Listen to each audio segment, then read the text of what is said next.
I am Fred Hutchison, founder, president, and CEO of LNG Allies, the U.S. LNG Association. LNG Allies represents companies that are producing liquefied natural gas for export, companies that are building LNG export terminals, upstream and midstream natural gas companies, and equipment makers. If there's one common attribute that characterizes our member companies, it is their commitment to protecting and expanding markets, foreign markets for U.S. natural gas. Now that the Biden administration is in place, the United States has not only rejoined the Paris Climate Agreement, but also the ranks of nations such as Japan, Korea, and the United Kingdom, as well as the European Union, in an international drive to reach net zero greenhouse gas emissions by 2050.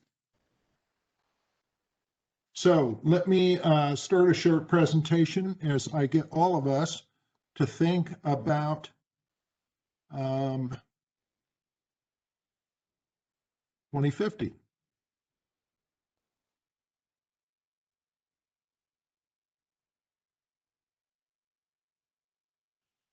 All right, so Andrew, we're seeing the PowerPoint, correct? We are, but I think maybe if you could drag it out horizontally, we're seeing it in a small window. How's that work? That's much better. Yeah, I've been trying to avoid the technical issues that have plagued everybody else a little bit this afternoon, so thank you. So I know it's, well, let me start by saying welcome to the second year of a changed world, obviously. I know it's difficult to think 3 decades ahead when we're all still focused on the next 3 months. Nevertheless, I'd like us to ponder a question that will linger long after the pandemic has ended, and that is, what will 2050 bring? Well, for starters, 9.7 billion people. Population growth will expand such that there'll be 2 billion more people alive by 2050. More people will live in India than in China.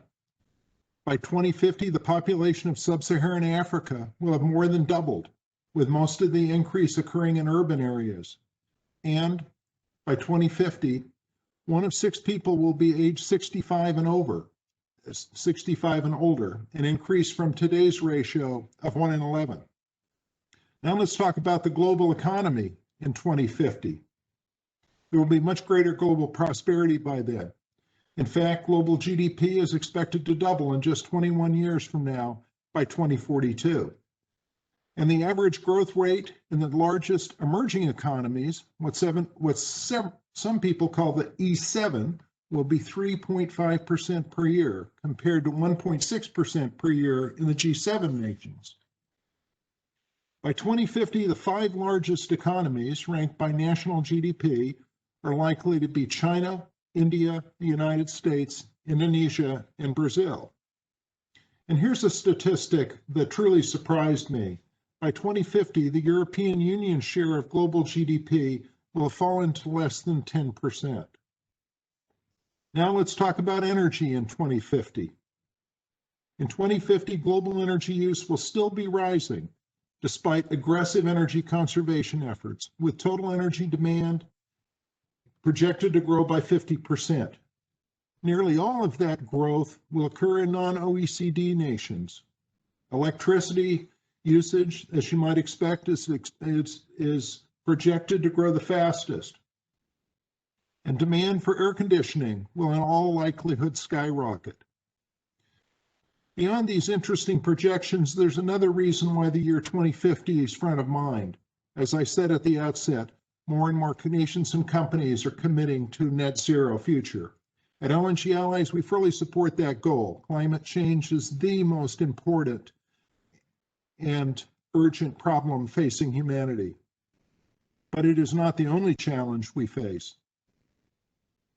Remember, 850 million people still have no electricity, and billions more have unreliable power. And lest we forget, some 3 billion people still cook over open fires, and 4 million die every year breathing smoke from burning charcoal, twigs, and animal waste. How we reconcile all of this will define the future of humanity. and quite frankly, the planet. Are we up to the challenge? Is natural gas up to the challenge? Can U.S. LNG exports help slow climate change, clear the air, and lift millions of people out of poverty? Absolutely, it sure can.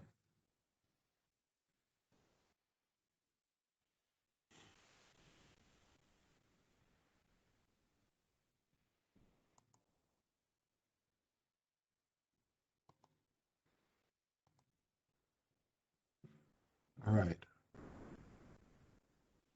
So let me end my presentation now and offer some brief closing remarks. Last year when I presented at this event, I was optimistic and enthusiastic. Little did I or any of us know how much of a lost year 2020 would turn out to be.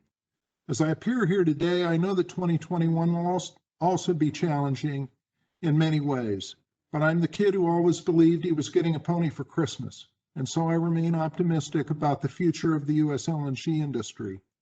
My optimism stems mostly from my view that as nations around the globe revisit their nationally determined commitments under the Paris Accord, they will accelerate the move away from coal towards renewables and gas. And that is the key issue in my mind. As Special Climate Envoy John Kerry said yesterday, the world needs to phase out coal 5 times faster than we have been doing so. To facilitate that phase out, the world will need more nuclear and gas-fired power to balance out the intermittency of wind and solar. And let us remember that even if renewables do provide the majority of new generating capacity globally, if natural gas is not available or is too expensive, then coal will continue to rule the roost in many countries. As other speakers have said today, reducing methane leaks and eliminating routine flaring will be required in the short term if natural gas is to remain a viable option.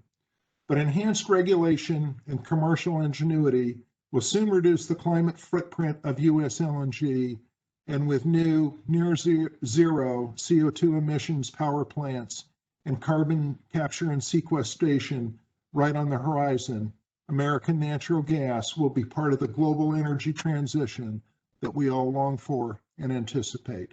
Thank you very much.